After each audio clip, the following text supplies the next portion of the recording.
Саламатсыздарбы, урматтуу кыргыз журтум. Ошо ар жуманын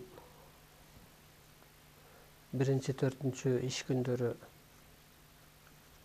кечки саат 7-де ошо кыргызды ойготуу үчүн, кыргызды өз ордуна коюу үчүн, өзүн таанытуу үчүн, аалам сырын ачып берүү үчүн, табият кызматын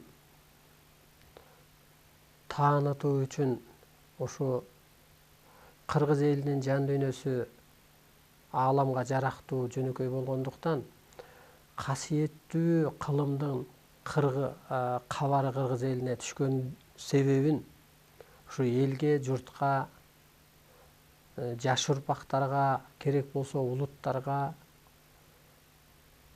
элчилик катары, тилмеч катары жеткирип келем. Бүгүнкү темабызды ушу 1 жыл, 1,5 жылдан бери ушу Манас телевидениясынан жөнөкөйлөштүрүп, жоошотуп, түшүндүрүп, көрөрмандарды орду бар дейбизби, же ошол Манас телевидение тарткан жерлердеби ошо көрөрмандарды, эне, эже, агайын, туугандарды өстүрүп келдик. Бүгүндөн баштап эми ушул бийик негизги ушу болушун, ушу табыгый талапты толук берели деп чечтим. Өзүңүздөр мына күбө болуп атасыздар, адамзаттын оор акыбалдарын, сырдуу кубулуштарды, улут аралык, үй бүлөлүк пикир келишпестиктер, табыгый кырсыктар, аты жөнү аныкталбаган оор сыркоолор бул Теңирдин буйругу менен бул ылгоо өткөл мезгилдин ачык белгилери болуп саналат. Мага ушу көрөрмандар көп чалып, суроолорду кылат, ойлорун айтат. Ошондо дагы эми чындап үй бүлө мүчөлөрүнүн бири-бири менен келишпестиги, жаштардын ошол үйлөнгөндөн ажырым болуп атканын көпчүлүгү, деги эле ушу жоопкерчиликтер жөнүндө дагы суроо кылат. Ушунун баары, кырсыктын баары эле ошол ылгоо өткөл мезгили болот. Жөнөкөйлөштүрүп айтканда, адам жаралганда тили ооз жок жаралган, бул чындык. Бала деле мисалы орусча сүйлөгөн үй бүлөдө жаралган кыргыздын баласы деле орусча сүйлөп калып атпайбы, кыргызчаны билбей. Ошол сыңары деле адамда сүйлөө мүмкүнчүлүгү болгон эмес, ошо турмуштун мукташтыгынан, кел, кет деген сыяктуу, ай, күн деген сыяктуу ошо бир муун сөздөн анан сөз пайда болуп, анан ага уланган. Мисалы тил деп коюп, анан ошо тилдедиң, тилек айтыңызчы, тилемиздиң, же башкардың. Баш дегенден кийин анан ар жагын уланган. Баштадың, башкарма, башчы дегендей. Мына ошентип урматтуу улуу журтум, сөз пайда болуп, анан көп эволюцияларды, доорлорду, ар кандай жана агым диндерди, темир доорун, техника доорун басып өтүп, азыр ошо теңирчилик деген доорго келди адам. Адамзат кыргыз эли журту эмес, адамзат ошого келди.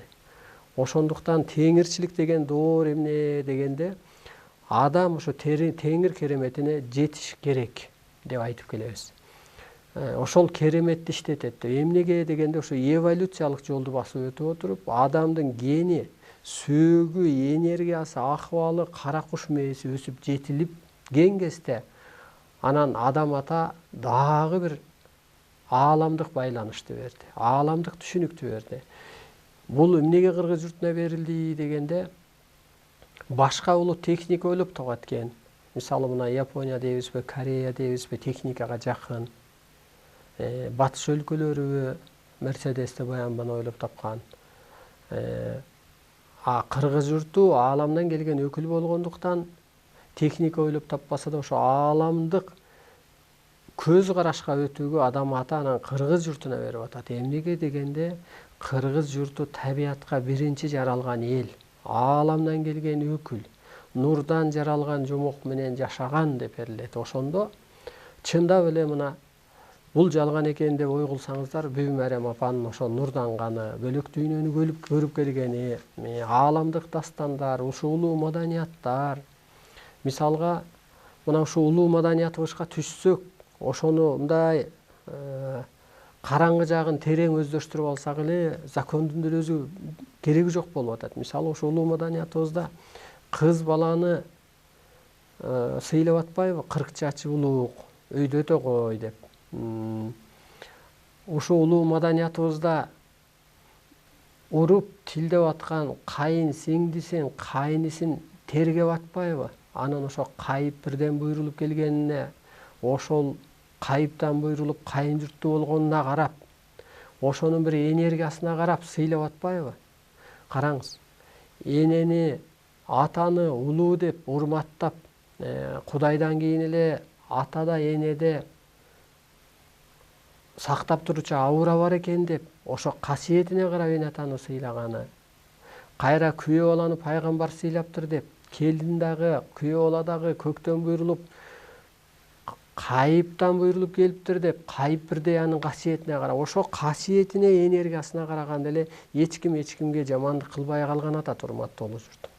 Мына ар бир адамды улуу деп кабыл алып кыргыз, керек болсо ошо Кудай конокпуз дегенге акыркы малын союп бергени да ошол мындай караңгы жагына, касиетине карап атат, энергиясына, жаңыча тил менен айтканда.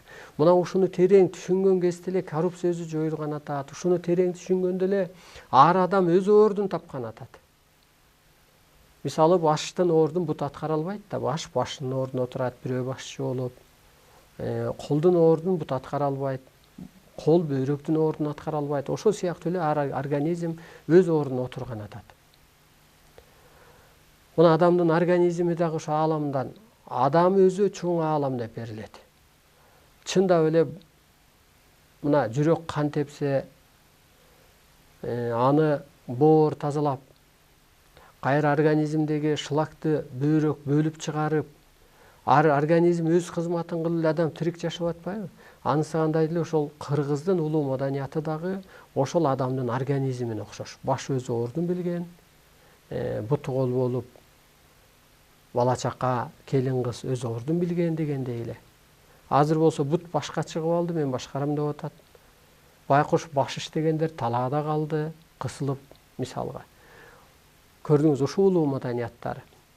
Ошентип жаңы доордо эмне болот дегенде, адам ошо ааламдан эмне келди дегенде ушул ааламдык орунга отур деп атат. Арбайдай бол, инопланетандай бол, Кудайдай бол деп атат.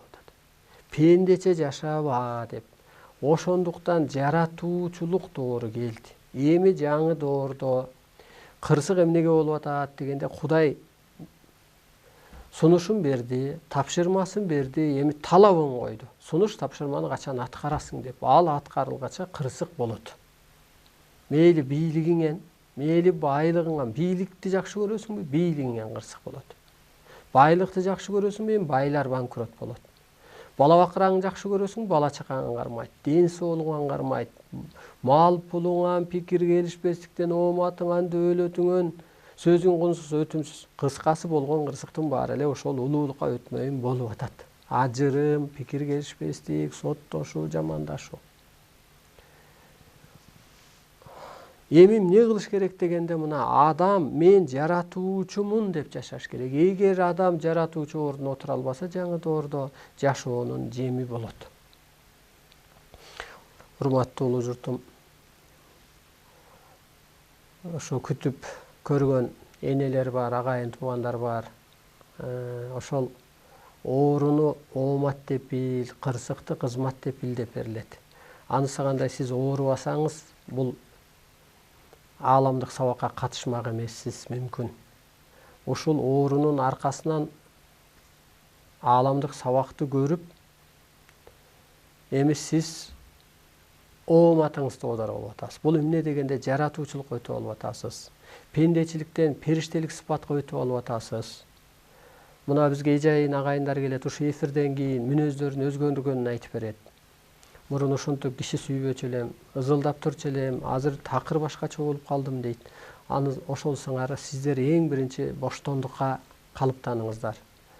Эфир убагында чоң энергия өткөрөм, энергия носитель катары, энергия носитель деп коет эми орусча.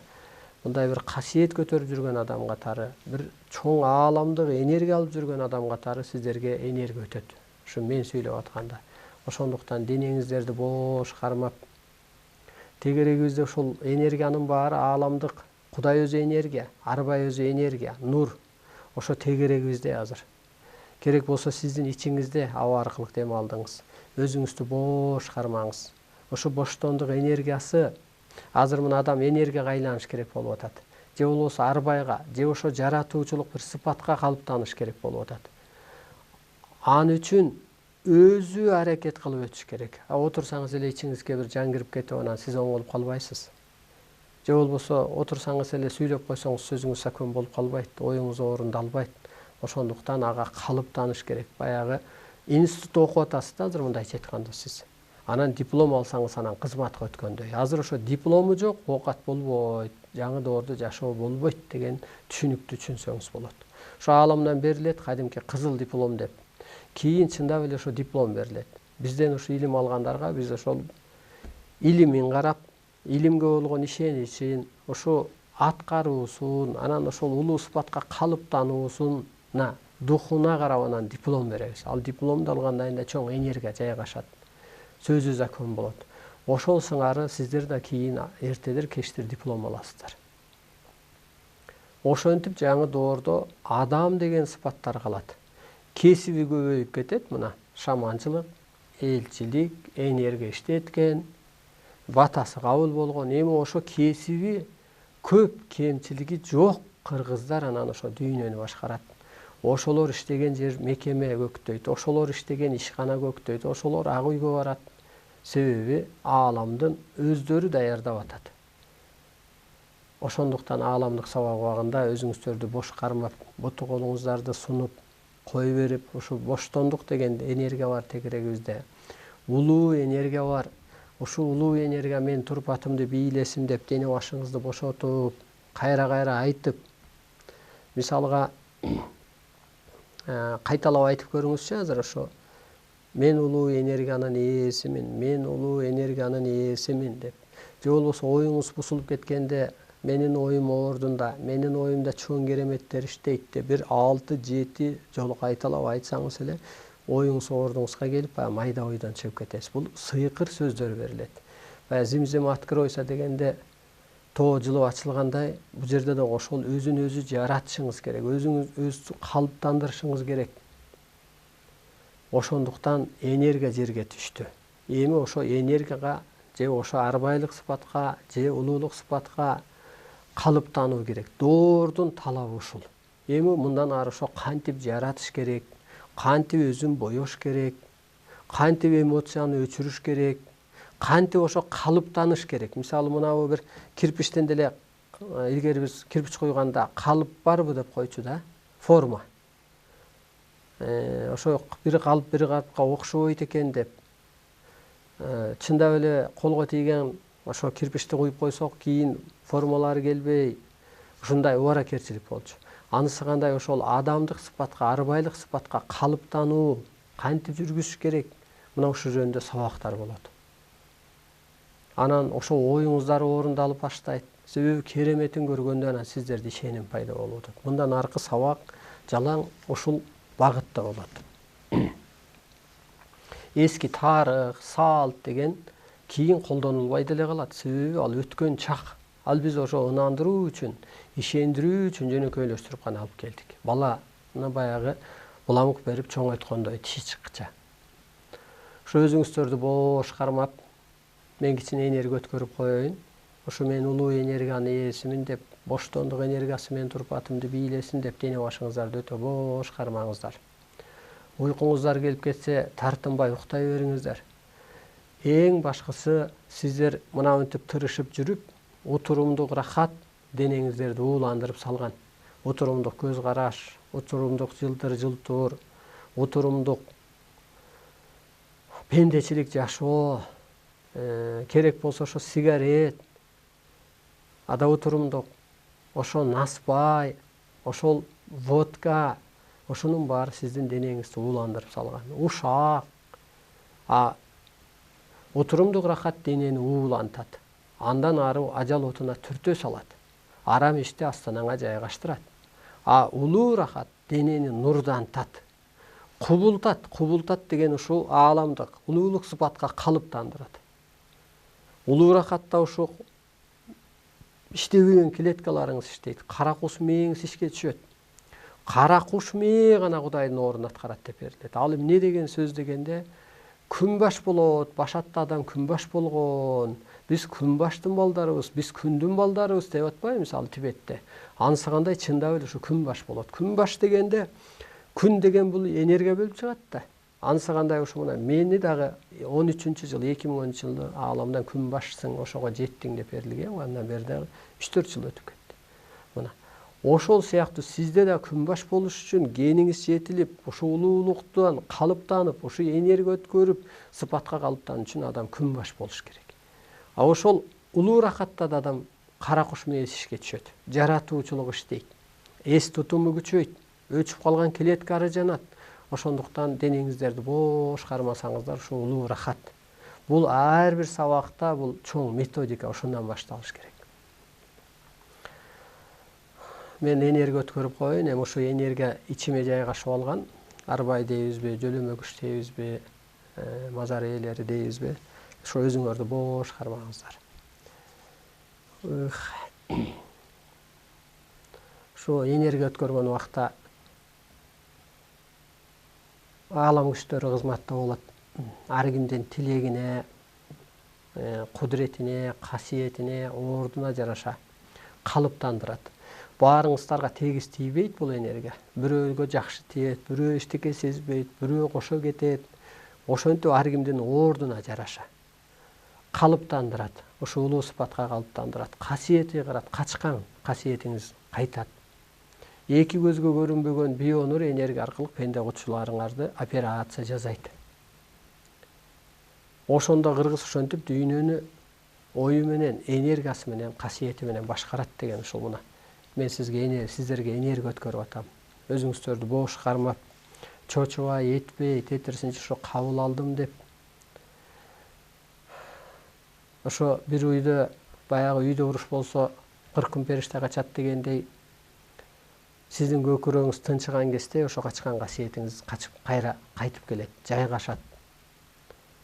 Могу үйдүн ээси бар дегендей, ошо өзүңүздөрдү бош кармаңыздар. Же болбосо момун мусулмандардын тили менен айтканда Алла бар деп атат го.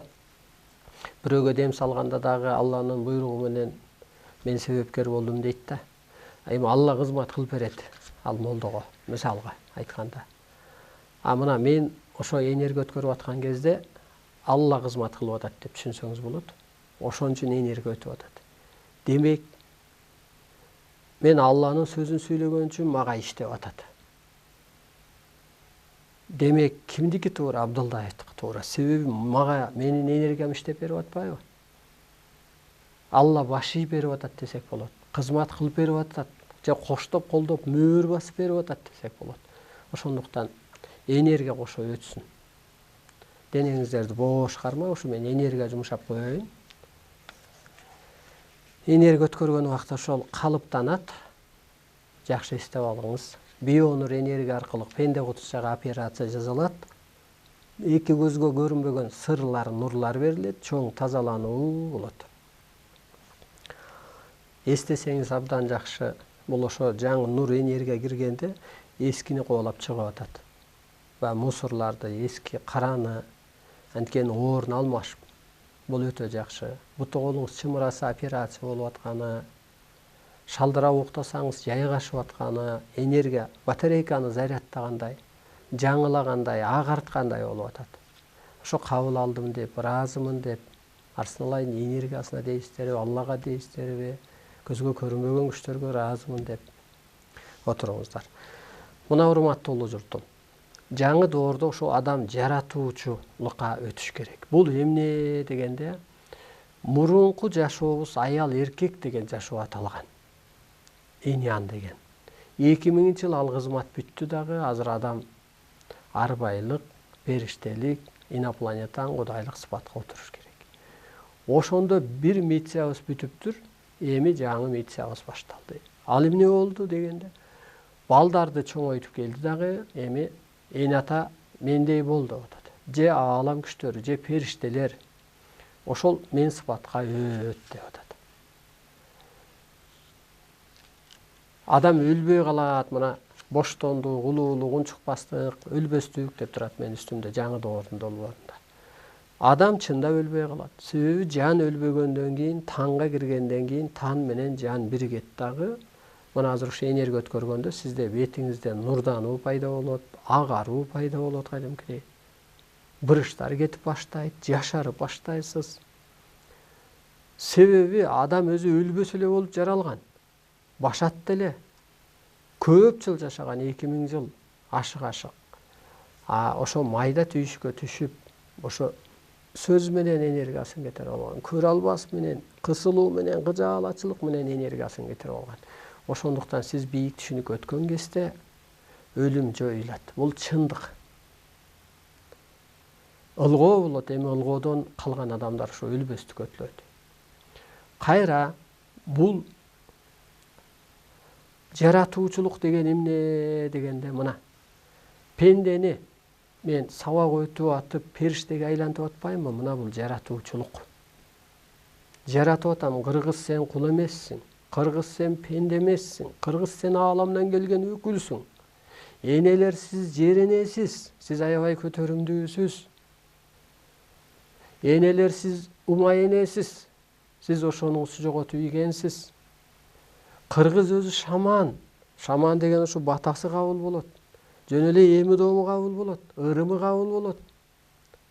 Арчалап койгону, жөн эле таш менен, ишенич менен ошо балан жүрөгүн көтөрүп койгону, ушунун баары шаманчылык, теңирчилик, кыргызчылык закон болот деп берилет. Мына ушу жаратуучулук. Мына өзүңдү өзүң жарат эң биринчиден. Өлүм эмнеден пайда болуптур? Мына майда түшүнүктөн чык, мына өлбөсмүн деп жарат өзүңдү. Денеңди бошотуп, мына кышта ичкилик ичпе деп медицинада жазылып турат. Эмнеге дегенде ден соолукка зыян деп. Бул чындык. Эмнеге дегенде кышта адам үшүп жүрөт дагы, ичкилик ичсе ички кан тамыры натура келбей калат. Ансыганда сиз өзүңүздү бош алып жүрүңүзчү. Денеңизди бош алып жүрсөңүз, клетка тамырды кыспагандан кийин клетка өлбөдү да. Демек, адам өзү тирүү калыптанат. Кайра бир жерде да ошо медицина деген илим бар, ааламдан түшкөн. Кантип ошо оорудан айыгыш керек. Мына ошолсуга сыңар эле сиз ошо майда түшүнүктөн кысылып алып атасыз, кыжаалат болуп атасыз. Майда түшүнүктөн кысылганда кара куш мээңиз иштебей калып атат. Эс тутумуңуз жоюлду, эстеп кала албай атасыз, же көргөнүңүздү бирөөгө айтып бере албайсыз, уккан эмес. Мына ошонун баары жаратуучулук, урматтуулар. Анан ушул ак периштелик сыпатка адамдын жаны улуу дүйнөдөн келген. Улуу дүйнөгө кетет, ошон үчүн кайтыш болду деп коет. Улуу дүйнөдөн эмнеге келди дегенде, бул дүйнөгө кызмат келди. Улуу дүйнөдө ал күчтүү турбайбы? Бата чыгара алат экен, багыт бере алат экен. Жан алып жан салууга укугу бар дейт, жана жан алгыч келип жан алат деп коет го. Кайра жан болуп келет экен, периште болуп келгенде, асманга учуп, агарып, тазарып. Мына, ошо улуу күчтүү укугубуз бар азыр, билсек. Ошону түшүнүп алсаң, демек мына энергия өтүп атат. Сиз ошол сыпатка периштелик, арбайлык, мына мен деген менин деңгээлиме, менден бийик деңгээлге өсүп жетилсеңиз, анан аалам күчтүү сизге кызмат кылып берип атат. Ошондо ал ошол касиет турбайбы? Ааламдык касиет, арбайлык касиет, улуулук касиет, аталык касиет, энелик касиет дегендей эле ошол сыпат бул. Арбайлык сыпат, периштелик сыпат, энелик сыпат. Мына сиз ушул деңгээлге жетишиңиз керек болуп атат азыр. Ар бир адам мурун пендемин деп, бутуң, колуң майдага иштеп жүргөн болсо, мына азыр мен периштемин деп, мен улуумун деп, Мен адамзатты куткарышым керек, кыргызды ойготушум керек, улуулукка калыптанышым керек деп мына бутум, колум, мээм, клеткам, энергиям ушка иштеп атат. Мына жаратып атабыз, жасап атабыз, боеп атабыз мына.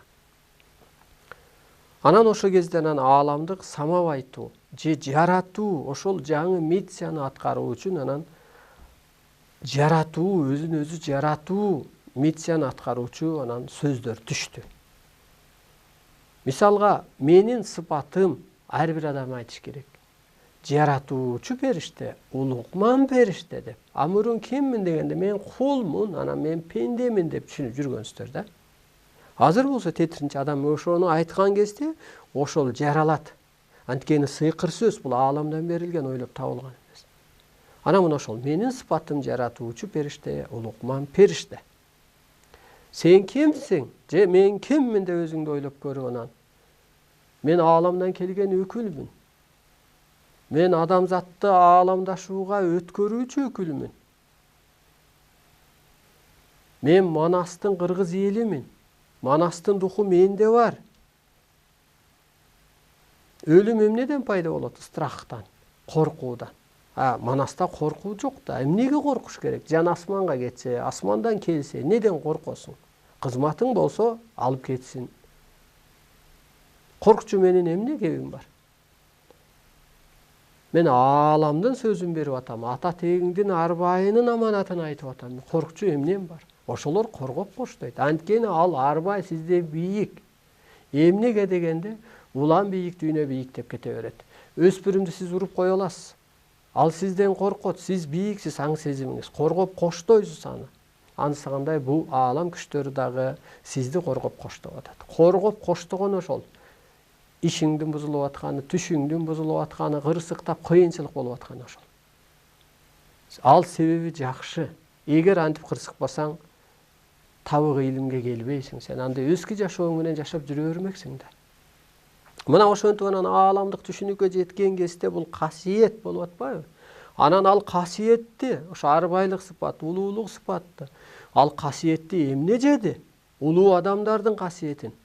Алар эмнеге маани берген эмес? Алар майдага маани берген эмес, киришкен эмес, майдаланып сүйлөгөн эмес керек болсочу. Көрсө да көрмөксөн болуп койгон, укса да укпак. Себеби майда сөз, майда көз адамдын касиетин ылдыйлатып кеткен. Азыр адамдын касиетин эмне жеп атат? Каражат жеп атат. Каражатка карап алуу, каражаттын артынан түшүп алуу, каражат үчүн жамандашуу, каражат үчүн элди бурмалоо, алдоо. Ошондуктан чыгыңыз. Ааламда каражат деген эсеп жок. Ааламда касиет деген гана эсеп бар. Улуулук, мына. Улуу болсоңуз, астыңызга келет, бата берип коесузбу деп батыш эли. Бир келгени жөн эле взносу $100,000 менен. Себеби аларда каражат бар, кыргызда касиет бар. Анан экөөдө баланс болот. Аларга биз касиет беребиз, алар каржылайт. Камын көрөт. Бул улут эмес экен, бул бир улуу күч экен. Эне атадай камын көргөндөй көрүш керек. Ошондуктан кыргыз касиет дегенди биринчи маани берет. Касиетиң болбосо Теңир сени тентиретет. Касиетиң болбосо ата тегиңдин арбайы сени кеселдетет. Касиетиң болбосо түнүңдүн тынчы жок, күнүмдү кырсыкы жок. Касиетиң болбосо сен элиңен аалыбагын. Касиетиң болбосо аксакалдын батасы жукпайт. Касиетиң болбосо Кудайдын жардамынан жазасы көп болот атпайбы? Ошо касиетке калыптан деп атат. Азыркы жаңы доордун талабы. Өткөндө айтып өттүк. Эми эмнеге карап маани берет, кимге жүгүнүп келет дегенде касиеттүү адамга жүгүнүп келет. Аны ким колдойт дегенде көкө Теңир асман ээси өзү колдойт. Мына улуу ыйык адам деп ат токуп күндөп жол басып барып түшүн жогортуп келген турбайбы? Түшүнө ат тартуулаппы, жамбы алтын тартуулаппы, акча күмүш тартуулап го мисалга. Мына Сулейман Султанда да түшүнчө өртүп атат го. Бир олияга барып, окурманына барып, жана бир кичирээк абышкага, көптү билген аалымына деп коебузбу. Ошол сыңары касиетине гана карап калат жаңы доордо. Эми байлык, бийлик эч ким карабайт. Бай бийди өтө жаман көрүп баштайт. Алар өзүнөн өзү кырсыктап баштайт. Жүзү карарып кетет эми ошолордунчу. Эми ички жан дүйнөсү сулуулар баа болот. Алар нурданат. А сырткы мурун сулуубуз дегендер оор басат. Себеби алар көз карашка алдырып алган болот. Ошентип касиет менен материалдык мир бүттү, магический мир башталды. Ошентип уйкаш бере элет. Же сыйынын доору бүттү, сыйкыр касиеттин доору башталды. Ошентип урматтуу улуу журтум, жынысына, улутуна, өңү түсүнө карабай ар бир адам алтын доорду курууга жоопкер деп берилет. Бул кандай дегенде, мына адамзатты бөлбө сен. Динине, улутуна. Сен Кудайсың да. Кудай баарына тегиз карайт да. Же сен улуусуң да, улуу адам баарына тегиз карайт да, бөбөгүнө. Ошондуктан ошол улуу адамдар жаратканда өзүнөн өзү дин жоюлат. Пендечилик жашоо, байлык, бийлик, мына ошонун баары жоюлуп баштайт. Себеби алар өспөгөн жол. Аны ошо касиеттүүлөр атайын жабат. Себеби бурмаланып кете берет да, адам бирикпей эле. Анан улуу түшүнүктү кууп жөнөйт. Анан ушул адам бир мүнөзгө, бир идеяга өтөт. Миң кыял FM радио дегендей, азыр адам бир мүнөз, бир идеяга өтмөктүрсүн, ошол миң кыял болуп кетти да. Ошондуктан анан табыгы илимин бергенден кийин бир адамга ошол бир чоң энергия, касиет, элчилигин жөн эле китеп бербейт да. Бул китептин ичинде не деген бир сыйкырчылык деген илим деп айтсак болот, мындайча айтканда. А сыйкырчылыкты деле окуган го. Мына Алмамбет атамдын канча жыл окуганы, Кытайда камап алып окуткан аларды керек болсо. Пендечиликтен чыгарган да, мындайча айтканда. Азыр да ошо пендечиликтен чык деп атканыбыз ошол. Илим ал, ошондо өсөсүң, эскичилигиң калат, кутуласың кырсыктан. Илим алсаң кырсыкчыктан кутуласың. Оорубай каласың, себеби Кудай арбай не берип атат дегенде, ошол улуулукка өс деп ден соолугуңан кармап атат. Каражатыңан кармап атат. Эгер ушу каражатың жүрбөй атса, анда сени касиетке үндөп атат. Сиздер ошого ыраазы болуңуздар. Каражатың жүрбөй атса, демек окшобой атат. Ата тегиңдин арбайы касиетке калыптандырып атат. Ошон үчүн кыргыз айбай атат деп ыйлатпайсыздарбы? Кыргыз качан көтөрүлөт деп. Кыргыз касиетке калыптанган кезде теңир мыйзамына терең өздөштүргөн адамга акча келип түнөк табат деп берилет ааламда. Акчанын куту ошол улуу сыпатка жеткен адамда болот деп. Анан ошол кезде дүйнө багынып келет. Акчаны ошондо утуп аласыздар сиздер. Азыр кара күч менен мындайча айтканда элестетиңиз, чоң эне чоң апаңды айдоого салып койдуң сен, улуулугуна карабай элечи. Же мал багып, же бизнесмен бол деп атасың, же бир базарда тур деп. Ал оорду ал эмес да, чоң эне чоң атаңдын оорду. Ансагандай эле ушу Кыргызды азыр ошого түшүп алдык да. Улуттарды карап эле биз бизнес кылышыбыз керек.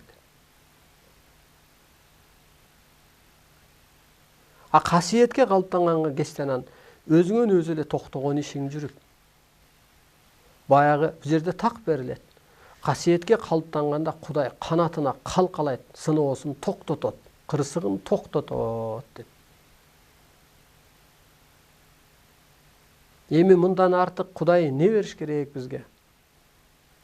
Өс деп илимин берсе, дүйнө эли таппай аткан инопланетанын жөнүндө түшүнүк берсе, ал бир энергия экенин, ал бир калория экенин, ал бир адам ошо сыпатка өтүш керек экенин, ал бир көрүнө калса сүрөткө түшө калганда материя катары көрүнөрүн, болбосо жөн эле бир энергия катары экенин билсе, рак оорусу эмнеден пайда болуп атканын берсе, писих, шишик, жара, кан менен айланган организмдердин ууланышы эмнеден пайда болуп атканын берсе, дагы эмне бериш керек эми Кудай?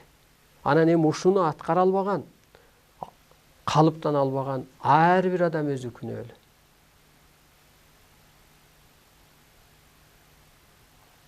Мына ушинтип арыстан алай шарт окуйт. Мен дүйнө элине шарт окуйм, эртең эл башчыларына шарт окуйм. Себеби ааламдык мыйзам түшкөндөн кийин жеңди дагы адам мыйзам эч окшобойт.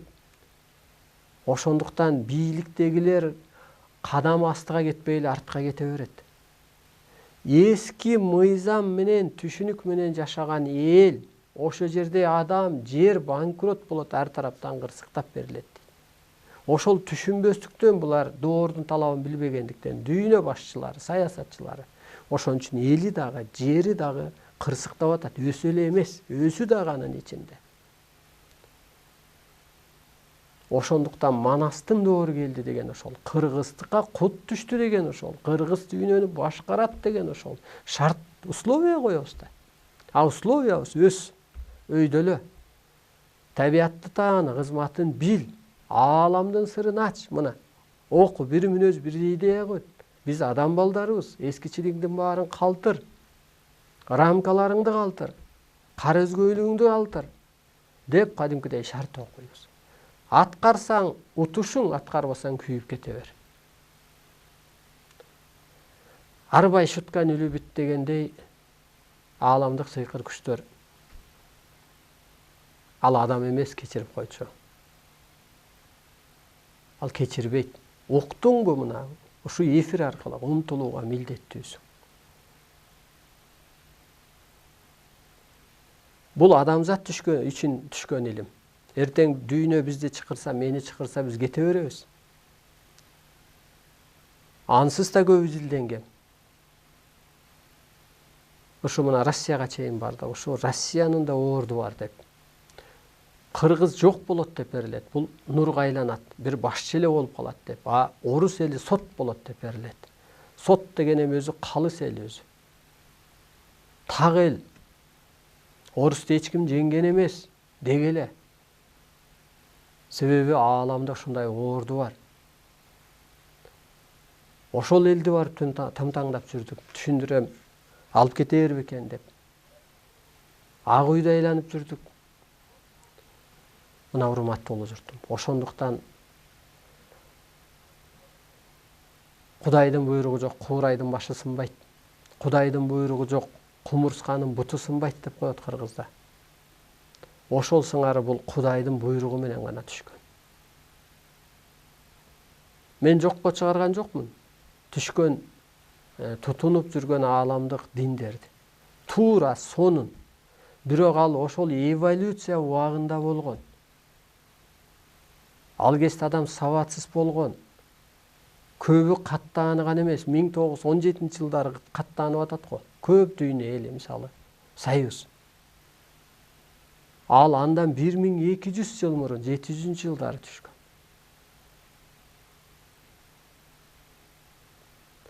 Азыр сыйын деген жок. Азыр мусулманга динге бөл деген жок. Азыр сыйкыр касиетке калыптан болуп атат. Ошол түшүнүккө өт. Пайгамбар кабарчы адам. Ада байланыш алган. Кел бир керемет касиетиңи ач. Ошо пайгамбардай байланыш ал. Эмнеге бир адамды эле пир тутуп жүрүш керек? Урматтуу мусулман. Даарат алсаң сооп болот дейт. Динде мисалга. Бейиштин эшиги намаз дейт. Бейишке кириш үчүн намаз болуш керек. А намазга кириш үчүн даарат болуш керек. Ооба. Кайра чечмелеп келгенде мына кээ бир кыргызда деле, башка улутта деле балдар бар. Жууңусу келбейт, шалталаң деп жүрөт. Керек болсо сыпатына, кийимине карабайт. А мүмкүн ошол кезде адамдын ошол чөйрөнүн деңгээли ошого түшүп кеткендир.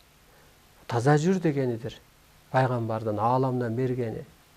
Акылдуу адамдын, олий адамдын, улуу адамдын элин тарбиялагандыр, өстүргөндүр, адагы жараткандыр. Биздин кыргыздын условиясында болбой атпайбы? аба ырайы башкача. 5 убакыт намаз оку. Кыргызчылыкта бул Теңир мыйзамда так берилет. 5 убакыт намаз бул 5 маал гана Кудайды эстөө. 5 эле маал. Калган чыга калып акыл иштетүү. Акыл деген эмне? Бул шайтан өзү акыл. Кайра бирөөгө жаман сөз айтып атасың, жаман ойлоп атасың, момунга бөлүп, мусулманга кайра капырга бөлүп атасың, аял эркекке бөлүп атасың, жаман жакшы деп бөлүп атасың.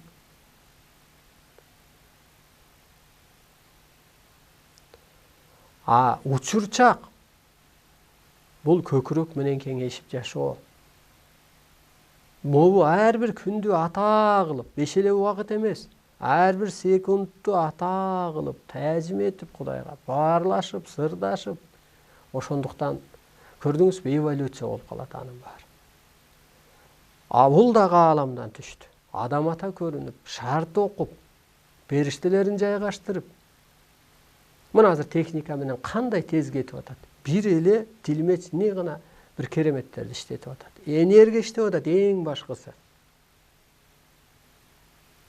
Адам айыгып атат, эстеп атат, өсүп атат, кыргызча эле тил менен. Эч тозокту коркутуп, анан бейишт этип атпай эле. Жөнөкөй эле сөз менен. Тозок деле ушул дүйнөдө, бейиш деле ушул дүйнөдө. Деп жөнөкөй сөз менен. Мына билсең заман жомок, бул бейиш. Билбесең тозок. Мына азыр өйдөлөп кетсеңиз, мына ар бир секундта рахаттанып жаша. Ар бир секундту, ар бир күндө эмес, 5 убакыт эмес, рахаттанып жаша. Кандай рахаттанып? Мына жыргал, карачы, керемет, таза аба, буту колум аман. Ушу күнгө тобо, кандай заманга жаралып калдым. Бир керемет алтын доорго жаралып калдым, урматтуу улуу журтум. Алтын доордо дагы башчы болуп калдың. Топудай кыргыз дүйнөнү башкарат деп берилет ааламдан.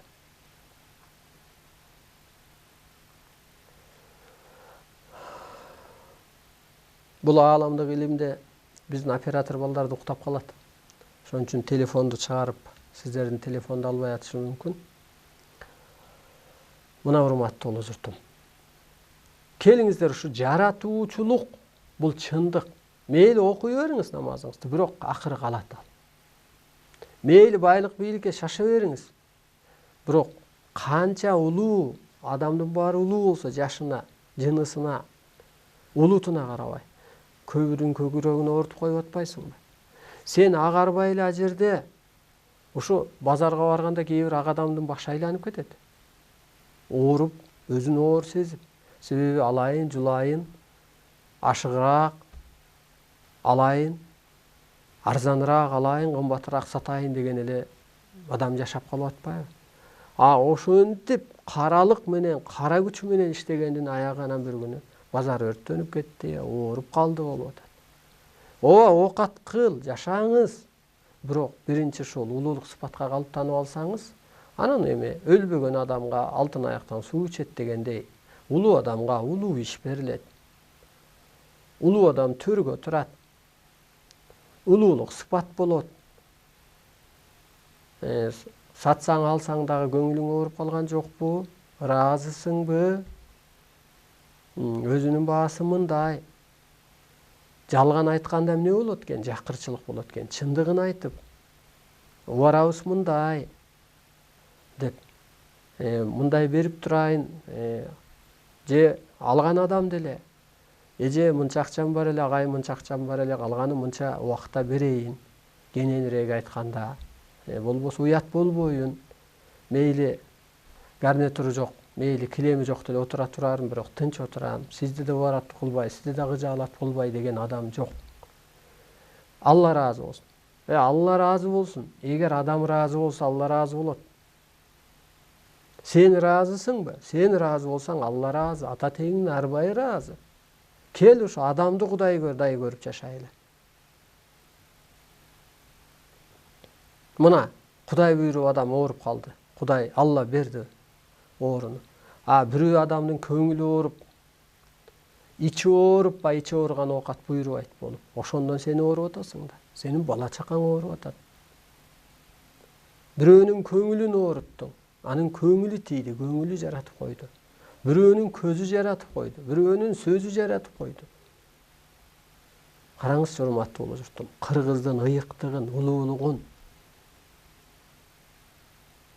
Анан ошо улуулук сыпатыбызды жоготуп алгандан анан ар нерсе аралап кетип атпайбы арабызды. Себеби сактанчу эчтекебиз жок да мына.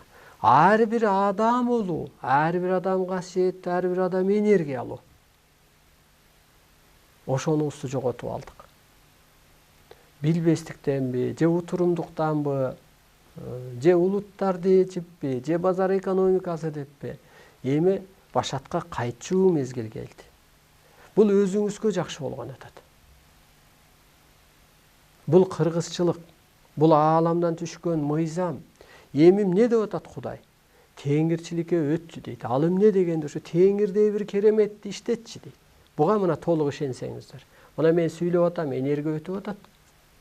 Демек, теңир кереметине жеткен адам аалам күчтөрүн башкара алат турбайбы? Аалам күчтөрүн башкарса, бул жерде так берилет. Акча менен иш бүтпөйт, арстан алай менен иш бүтөт депчи. Мына мен мээрим төгүп койсом көп адамдын иши жүрөт. Ошол сыяктуу мээрим менен жаратабыз, же ошол болбойт да бу деп, ошол ой сот менен дүйнөнү тегеретип тегистейбиз. Караңызчы, акча мунун астында не болот? Бул энергиянын астында. Нөл болуп атат да, акча менен иш бүтпөй атат. Ал экономикасы көтөрүлсө, сен экология менен эле, аба менен, от, суу, таш, вирус менен кырсыктатып койсоң эмне кылат? Ошентип кыргызга чоң бийлик берилип атпайбы? Ошол ордуңуздарга отуруңуздар. Бул жаратуучулук.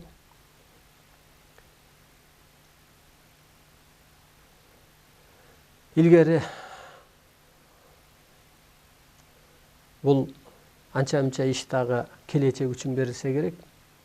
Мына Кашпировский деген чыккан. Ушул сыяктуу эле телефондон энергия өткөргөн. Канчалык таасир бергенин билбейм, бирок чыкканы рас. Союздун убагында. Эсептесем бул 83-82 жылдары. Ошо деле теледен орун бербейди орустар. А кыргызчылыкты айтканга азыр Абдуллаевка теледен орун жок.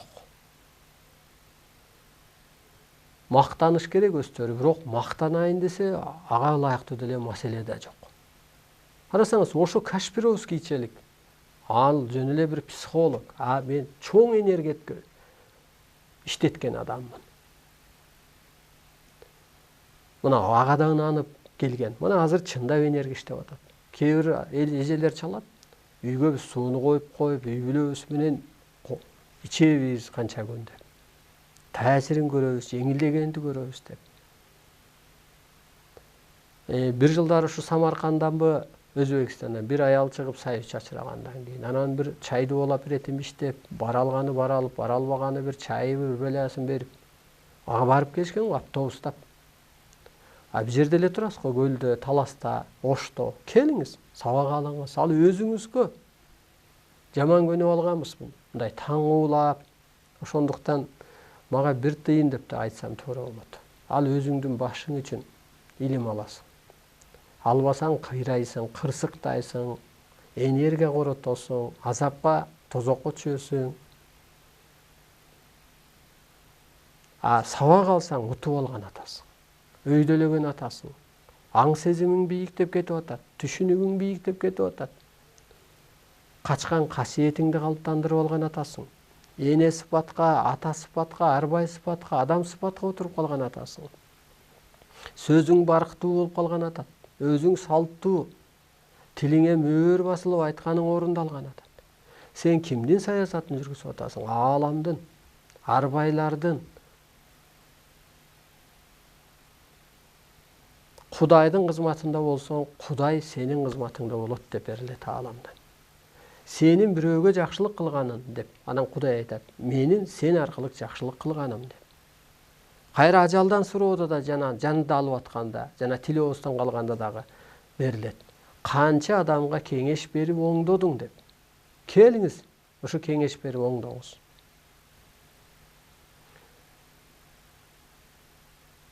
Мына ушул Аксы жергесинен Кызылжар деген эжекеде мүмкүн ушул көрүп атат. Кызылжар деп туура айттымбы, Шамал сайга нараак жерде. Мына эжеке бүгүн 3000 сом банктан которуп бир 10 китепти салдырып алып кетип атат. Ошо кошуна колонго сүйлөп бердим дейт, бизге келип кеткен экенби? Же ошо ар жактан бирөөдөн китеп алган экен. Кутулуп атат ал, элчилик кылып кызматка. Кырсык эмнеге болот дегенде, адам ааламдык кызматын билбесе, сиздер билбей атасыздар. Аткарбаса, бул Кудайдын ачыктан эскертүүсү болуп атпайбы? Мына урматтуу болуп журт. Ал кызмат кылып кутулуп кетип атат. А көрсө жаныбыз бул дүйнөгө кызматка эле келген. Азыркы мезгилде дагы өтө татаал мезгилде кызмат кылыш керек. Арбай келип отуруп алып окутпайт да. Кудай отуруп алып окутпайт да, сизге багыт көрсөтпөйт да. Анысы кандай ошол ар жактан дайындап келип, кайтпас кылып, калыс кылып, тилиңди, жашыңды, өңү түсүңдү ошого тууралап келип жаратып, анан учурунда ошентип чыгарат. Анысы кандай урматтуу улуу журтум. Илимиңиздерди алып, мына элчилик кылыңыздар. Эки ооз элге сүйлөп койсоңуз, сиздеги энергия өтүп кетет. Баягы суу такай келип турса, турболиния деле чирибейт да. А токтоп калса, бир жери бүтөлүп калат да. Анысы кандай ошо укканыңызды эки ооз сөз менен болсо дагы ошо эжеңизге, сиңдиңизге жеткириңиздер. Жөн эле, ай мээрим төгүшүбүз керек экен, оору кысылуудан пайда болот экен, жөнөкөй эле нерсе. Адам өзү жаратыш керек экен, керек болсо өзүн биринчи жаратыш керек. Мен пенде эмесмин деп. Менде эмоция жок. Мен периштемин. Менде энергия бар. Мен ушул күлүп турсам, менден ак энергия чыгып турат деп. Кабагымды бүркөп турсам, кара энергия түшүп турат деп. Сиз өзүңүздү жаратыңыз. Менде энелик сыпат барбы? Чынында мен балама энедей мээрим төгөмбү? Мен төгө албай балам кетип аткан жокпу деп. Менде аталык сыпат барбы? Мен айылыма бир атадай карап атамбы? Элдин уулу дегендей, атанын уулу дегендей. Мен ушу Арстан Алайга көчүрмө боло аламбы деп. Мен жөн эле көрүп калган жокмун ал адамды. Деп мындай изилдөөнү жок. Кайда барасыздар? Жан кайда барат? Таң кайда барат? Пендече жашасаң эртең ууланып эле кетесиң. Качан бар эле жана аты жаны жөнү аныкталбаган орсоркоолор. Көрдүңүзбү, энергия түшкөндө аны адам өткөрүп ийбай атат дагы, ошо энергия адамды күйгүзүп коюп атат. Ошо энергияны өткөрүп үйрөнүш керек. Ушунун баары жаратуучулук. Ушунун баары сиздер жоопкерсиздер. Улуу кыргыз адам затты боштондукка чыгарууга жоопкер дейт. Караңыз мына, боштондукка чыгыңыздар. Көр пендечиликтен, анча-мынча түйүшүктөн ажыраңыздар. Кысылуу, кыжаалатчылык, ошонун баары боштондук, ошонун баары рамка, боштондукка чыгыңыздар. Анысы кандай биз боштондукка чыгарышыбыз керек улуттарды. Улуу кыргыз улуу мыйзамды жаратпаса, мына жаратып жазып койдук. Адамзатты ортоңку жолго салбаса, тыптыйпыл болуп жоюлат. Милдеткерсиздер сиздер. Ошон үчүн жаныңыздар ушул дүйнөгө чейин ар кандай сыноодон өтүп келген, тажрыйба кылып келген. Журналисттер силер катуу иштешиңер керек. Бул жерде берилет журналист, окмуштуу, калыс адам, саясатчылар Арстан Алайга биригиш керек деп. Кызматын анан алар кереге кызмат кылыш керек. Арстан Алай түндүк деп, ошолор журналист, калыс, адам сыпат, мен адаммын дегендер, калысмын дегендер, кайтпасмын дегендер, окмуштуу саясатчылар. Анан алар керегеге кызмат кылып бериш керек, алып туруп. Керегеде карапайым эл, улуттар, жаш урпактар, манасчылар, көз ачыктар керегеде турат. Аны куткарып калышыңыздар керек. Ошондо кызматыңар ошол. Уук болуп жаралдыңыздар. Уланыңыздар түндүккө. Же ааламга.